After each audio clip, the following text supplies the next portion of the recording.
You may say to yourself, I listen to and enjoy the Ron Van Dam podcast. What does that say about me as a person? You're probably going to want to sit down for this one. It's going to take a while, and it's not, good. It's the Ron Van Dam Show on New England Broadcasting.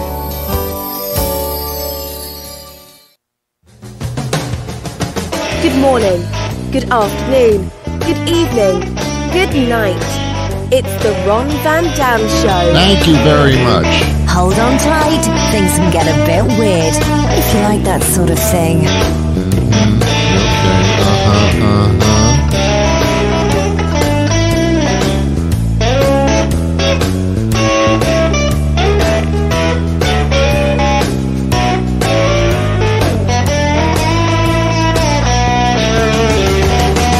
Welcome to the program. It is the Ron Van Dam Show. Let's not kid ourselves. Oh, my God. So what are you doing here? Did you click on this by mistake? Did you turn the radio on by mistake and there I was? I'm sorry. On the other hand, this could be a good time. Let's get this party started.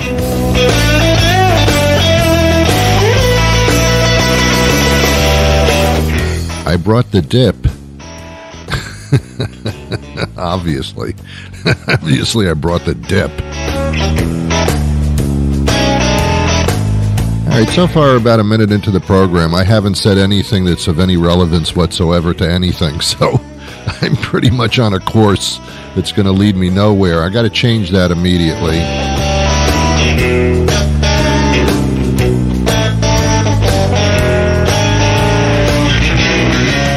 Okay, that's enough. That'll be enough.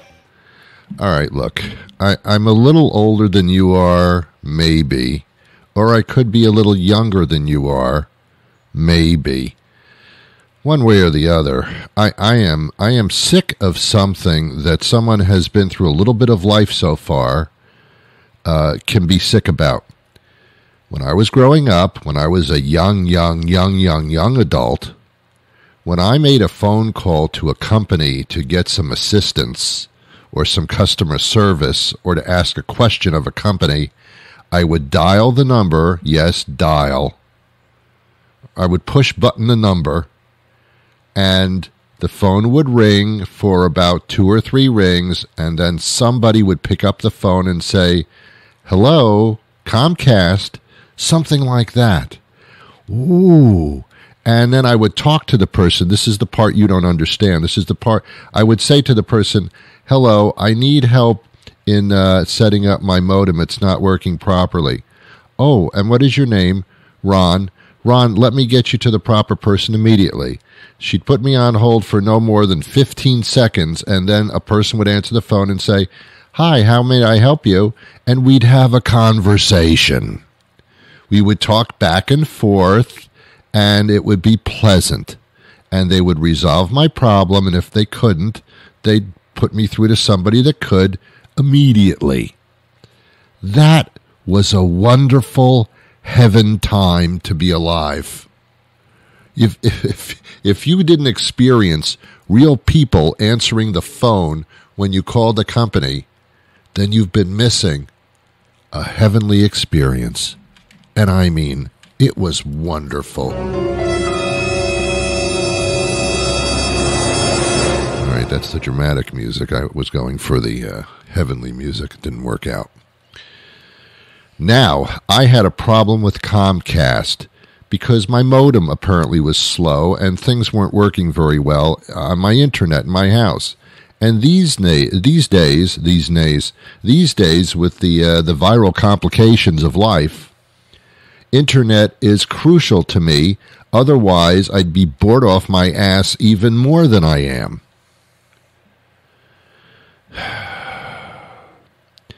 So I called Comcast. Ooh, don't ever do that. It's so frustrating. If you have any hair on your head, it shall be removed in the pulling process out of frustration. I called, the phone rang, and I got an automated voice that took me down so many roads, I ran out of gas. And not one of those roads was, are you having a problem with something? They immediately tried to upsell me on something. Did you know that this weekend, the WWF is fine? You can order that for $59.95. It's sales pitches and sales pitches. And then finally, how can we help you? None of the options that they list have any remote thing to do with why I'm calling. Then what do?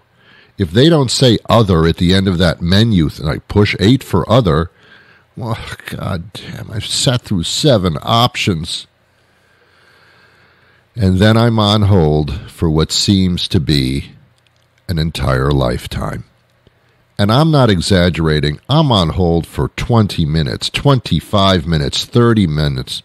And they always say, due to the coronavirus, we're experiencing extremely long wait times.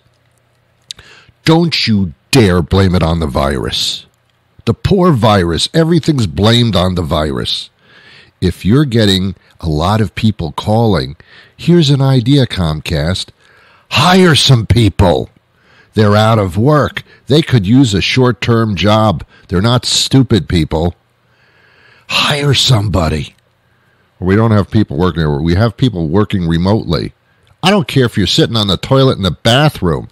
Help me out. You're a company. When your bills come, I don't say, I can't pay the bill due to the coronavirus. I'm sorry. You're out of luck. No. Or due to the coronavirus, I will not be paying my bill until I get some money. But continue services anyway, please. But the company, like Comcast, has the nerve and the testicles to say, pay me all the money you got, or you don't get any service from us. At the same time, we won't provide any service to you, but we expect you to pay the bill in full. The hell you doing, man? If you can't properly service me, get the hell out of town or hire some people, and then you'll have more people to service me. Due to the coronavirus. Well, stop it. Just stop it. It has nothing to do with you servicing my account that I'm paying full money for. I wouldn't say I hate Comcast. I loathe them. I loathe them. Not love. Loathe. Any company that puts me on hold with an automatic voice thing, if you're going to do that, at least come back on the phone with an automated voice that says, you're like number 20, now you're number 18, now you're number 16, now you're number 14. All right, at least you're giving me a psychological update. Doesn't make the wait any shorter, but I feel like I'm getting to the front of the line now. It's like when you're standing on line for something, 6 feet apart, please. You're standing on line for something and you get closer to the front. That keeps you in the line because you're moving forward. You're making progress toward your goals. Comcast, give a shit what you just sit there and shut up and I'll get to you when I can. And by the way, your bill is late. What? You've got some nerve. So I finally get through to a Comcast. They call them agents. I guess they're secret agents because they don't know anything. Get through to an agent, and they say, well, can I restart your modem? No, I did that already. I unplugged it. I waited 20 seconds, and I plugged it back in. I'm not a moron. Oh, because we can remotely restart your modem. Oh, just shut up. That's all you know how to do, probably. Well, that's true. That is all I know how to do. And if I can't resolve it by just resetting your modem, then I'm going to have to send somebody out. But because of the coronavirus, in some locations, that could take some. But pay your bill on time. That you must pay on time. Us showing up for service call or helping you out, not so much. You paying your bill immediately, please. Oh, God. So they set up a service. Am I boring you? Am I boring you? So I set up a service call, and a guy comes out. And I got to tell you, the guy seems pretty pissed that he had to come out to my house. I'm not a horrible person. I don't have a horrible house. I'm always pissed about. I mean, I wouldn't say he was pissed. He didn't. It was like rumbling when he came through the door. It wasn't that. It just didn't seem like he was enjoying himself. So he comes in. He replaces my modem. It's a Ron. Here's the deal. Here, I did a line check near your modem, and it was weak. So I replaced your modem. Okay. Now, I have Wi-Fi extenders, because I have another floor here, and I have a Wi-Fi extender, and that's not working. Can you, sync it so that... No, I don't do that. I don't do that. That's not our Wi-Fi extender, and I can't... You could go to the Xfinity store and buy one of our extenders that goes with our modems, and then you wouldn't have to worry about syncing. It's fairly easy to set up. Even a moron could do it. In your case, though, yeah. Anyway, get those. They're called pods. You just plug them in the wall, and it extends the signal throughout your house. But I can't do that for you. Oh, I see. You can't do that for me. I see. Okay. Thanks for your extra help. And he leaves. I get in the car, and I go down to an Xfinity store. I feel like an idiot, but I'm doing it. I walk into the Xfinity. This is a true story, kids. I'm not making this up. Why would I make this? Why would I waste your time by making something up? I'm not the president. So I go to this Xfinity store. I walk in the door, and they run up to me. Can I help you? Can I sell you something? Can I sell you something? Are you here to pay your bill? Jesus. Your people are making me very nervous. Your people are making me very nervous. No, I just had my modem replaced by one of your freaking service guys, and he won't help me set up a Wi-Fi extender that's apparently not syncing up to the new modem now, so I don't have internet like on my bottom floor. So, well, have you tried moving the modem closer to the... Yeah, shut up. Just shut up. I was told that there's you have little pods and they're like Wi-Fi extenders, and I just plug them in the wall. Well, yeah, we do have them, but there is a problem. What do you mean there's a problem? We don't have any of them in stock. What? You don't? They're your product. It's your Wi-Fi extender. You sell modems, but there's no way to extend it to. Yeah, we're out of stock. Well, is there another Xfinity store in the area? Can you check that does have them in stock? No, they're all out of stock. What are you talking about? Well, they're coming up with a new generation, sir, and that won't be available until the second week of September. So Xfinity is totally out of them everywhere I could go, and I can't do anything about getting Wi-Fi on another floor. That's correct, sir. But if you change your package, we can give you a better modem. I just had my modem replaced. The guy didn't tell me that. Yeah, if you changed your package, I could save you $10, and your modem would be a lot stronger, and you wouldn't need an extender. Well, thanks for telling me, Jorge. I mean, what it said Jorge on his badge. I didn't make that up. And I felt like saying to him, you guys at Comcast Xfinity, you make up names. There's no such thing as an Xfinity, whatever. You people suck, and that's what I felt like saying, but I didn't. I just turned around and left. So what did I do now? Okay, now I'm going crazy. So I walk into a Best Buy store, which is next door to the Xfinity place, and I thought I'll get a geek from the Geek Squad to come out to my house and hook me up. And I walk in there, and the person stops me and says, "How can I help you?"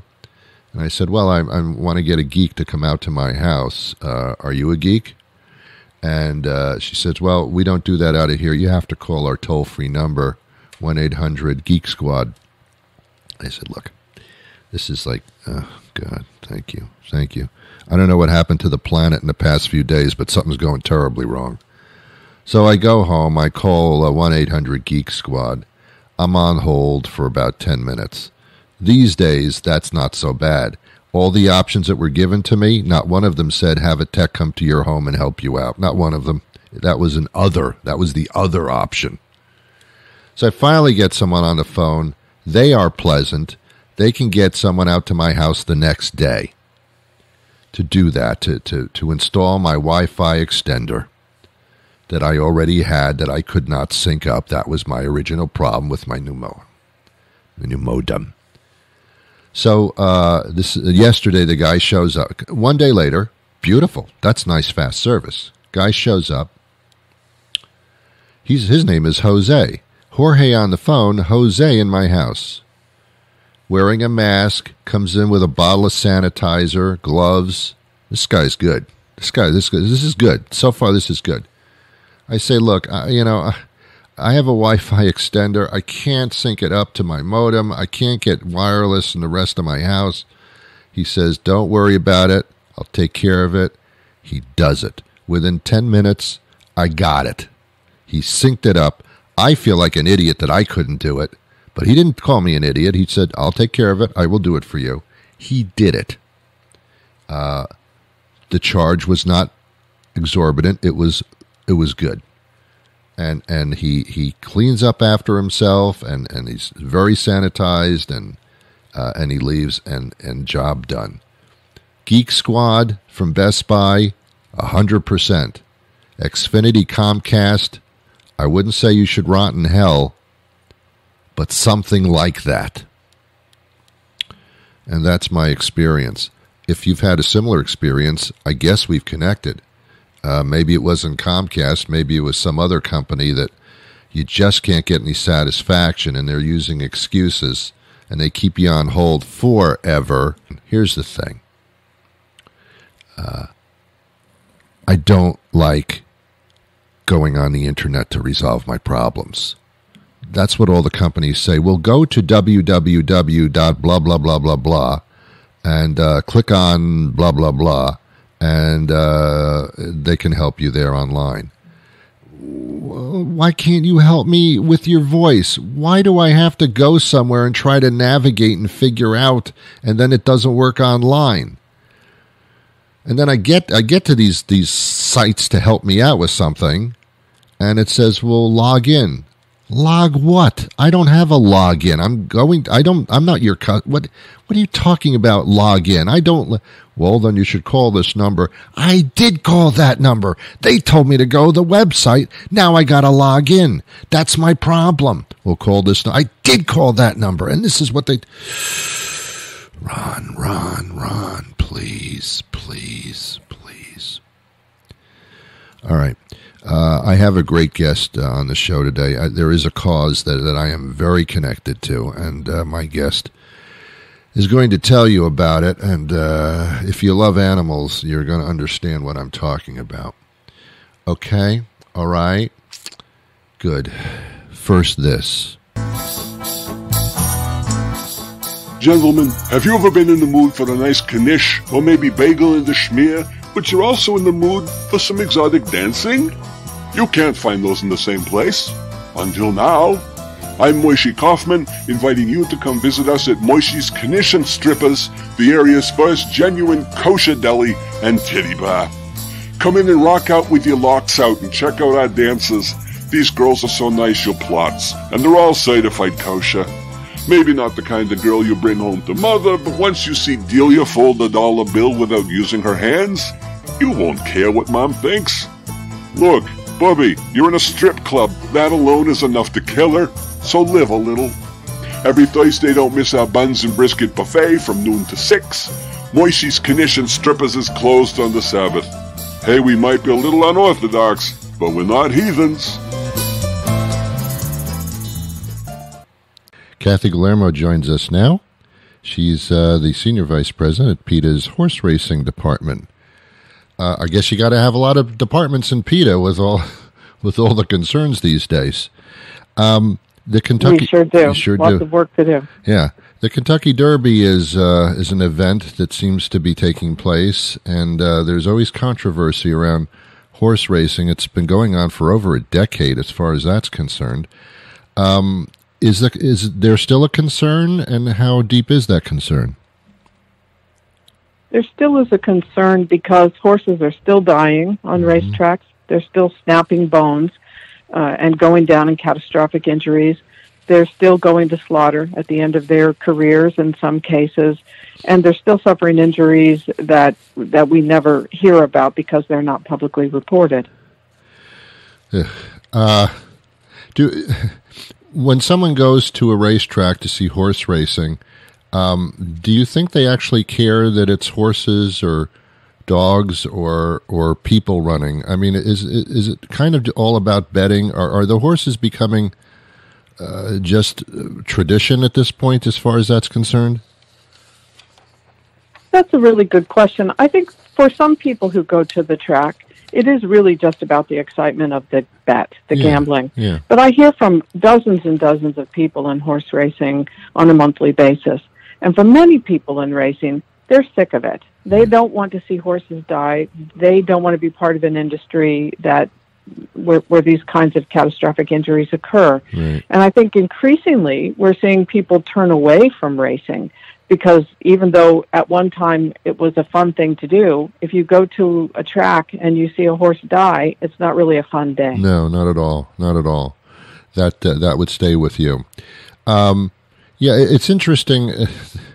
It's very similar, as far as I'm concerned, to eating meat. Eating steak or eating a hamburger. If you actually saw how that thing got to your plate, you probably wouldn't eat meat again. I mean, it's just, we seem to be compassionate, but only as far as we want to see it. That's right. And that is part of the reason that we set out to document so many of the abuses in racing. Yeah. We've done 8 undercover investigations of the racing industry and exposed many of the problems. And it's difficult to get this industry to move to save lives. Yeah. And if they don't do that, of course, they're going to die right along with the horses. Finally, in the last year, we're beginning to see some recognition of the fact that the public isn't going to support it. When you have major newspapers taking an editorial position that horse racing should end, I think finally it has made some people sit up and think, well, we better do something here. That actually seems to work, and that's almost the only way that it works in order to take something like that and to squash it. We had the situation with Shamu, the whale, that kind of thing, where people just stopped going because that's just not, that's just not right. That kind of thing. I guess the public really does. That's the way it should be. If the public walks away, then you got to find something else to do.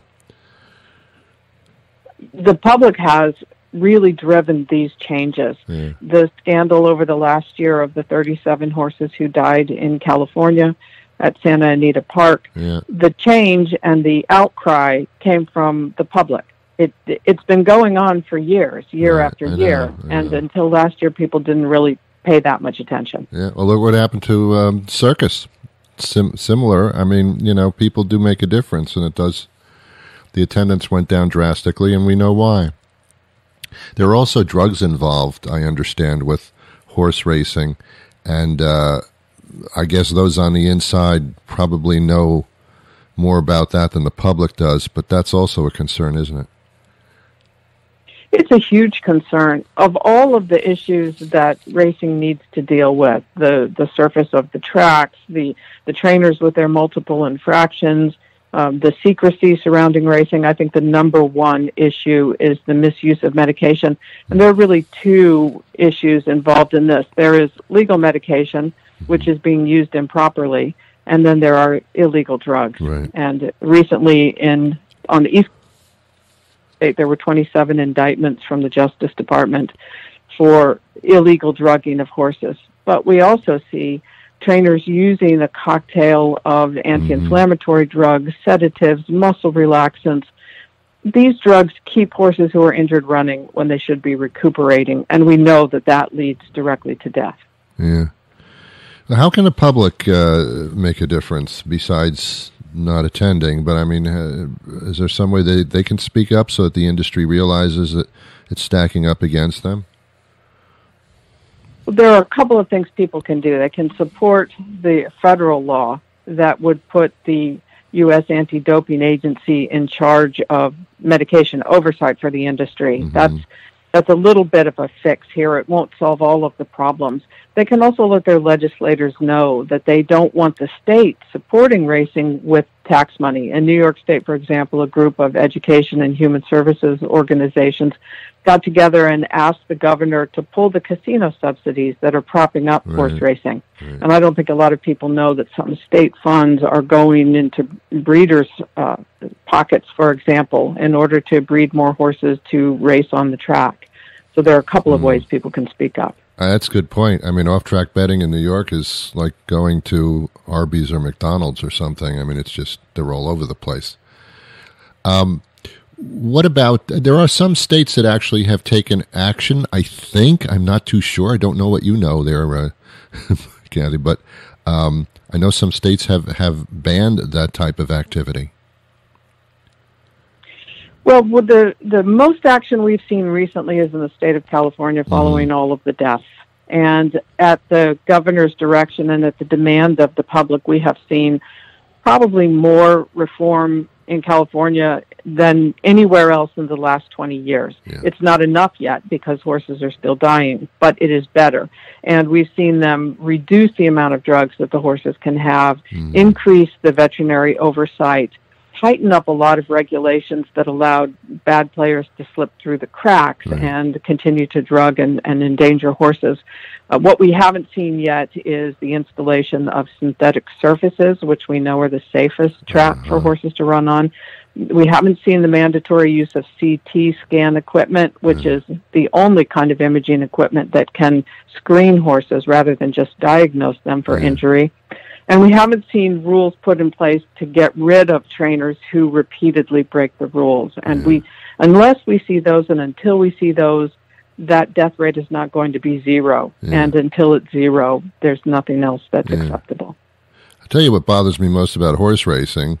The horses are doing all the racing and taking all the risks, and then these owners of the horses are dressed in these luxurious tuxedos, the women wearing these hats that look like they spent $1 million on head coverings, sipping mint juleps. It's very society ugly as far as I'm concerned.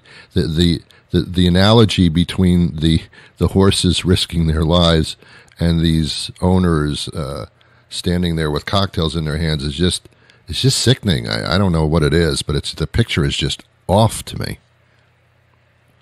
To think that somebody is sipping a cocktail while the horse who's on the track is risking his or her life, and that horses, when they're used up and burnt out, and most of them are arthritic by the age of 5 or 6 when their bones are just fully formed, to think that those horses may be going to slaughter while somebody's enjoying themselves at the racetrack is a repugnant image. I agree with you. Yeah, there's no question about it. All right. So once more, let me go back to something else, and you may not be as familiar because you're with the horse concerns, but the circus. What really prompted the circuses to start failing? Was it indeed the pressure as far as animal rights are concerned? I believe that it was the animal rights message to the public. Of course, it was the public that ultimately stopped going, and that meant the end of the profits for Ringling Brothers. But the circus made it easy for us to take that message public because the abuse was so obvious. And we have reached a place with so-called entertainment uses of animals in this country for horse racing, for circuses, for SeaWorld, and the use of captive animals in roadside zoos, broken down places where bears are still in pits. I think we've just reached a level of intolerance in this country, and that's huge progress as far as we're concerned.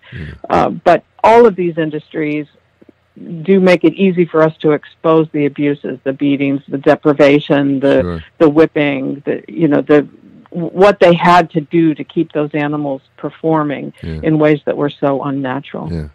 Is it no wonder that the running of the bulls, I actually root for the bulls, and I think that's fair turnaround, and I don't know. I get quite satisfied to see bulls chasing human beings after what they've done to them in arenas. I don't know. Well, thank you so much for your time. Once more, where we can get more information. your listeners can go to PETA.org to find out the latest on the horse racing, or just Google PETA and horse racing. They can see all of our videos on our exposés, and they can see specifically what we're asking of tracks and what actions they can take. Interesting. It would be fascinating if during the Kentucky Derby, which I believe is televised, because that's about the only way you can see it, if PETA ran public service announcements or commercials during that show. That would be extremely interesting to me. I wish we had the budget for that, but I'll tell you where we will be. We'll be all over social media, so people will be seeing the video of some of the horses who died on racetracks this year. Because even if a horse does not die at Churchill Downs, undoubtedly somewhere else in the country a horse will. Well, that'll do it for me today. I'll be back again tomorrow with a brand new show. Can you believe that? That should be wonderful. Will you join me then? Just come by anytime tomorrow. I'll be waiting for you. I'm not doing anything. I'll be sitting in a chair waiting for you to contact me. Either click on my face on one of our 30 different platforms that we're on, or you can hook us up on whatever radio station you're listening to. I'll be back same time tomorrow there too. So, until then, I wish you peace.